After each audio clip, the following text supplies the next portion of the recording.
মাকে খুশি করতে গেলে বউ নারাজ, বউকে খুশি করতে গেলে মা নারাজ, কিন্তু আমি একজন মানুষ কোন দিকে যাব? ইসলাম বলে তুমি তোমার মার কি সন্তান, তুমি তোমার বউয়ের কি স্বামী। শব্দগুলা খেয়াল করবেন। তুমি তোমার মার সন্তান, যার পায়ের নিচে তোমার বেহেশত। তুমি তোমার মায়ের পায়ের নিচে। তুমি তোমার বউয়ের কি স্বামী, স্বামী মানে অভিভাবক, অভিভাবক কি নিচে না উপরে? মায়ের পায়ের নিচে তুমি, আর বউ তোমাকে মাথার উপর রেখেছে, কারণ তুমি বউয়ের অভিভাবক।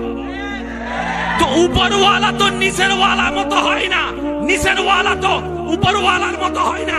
এবার সে বলে আমি করবো কি?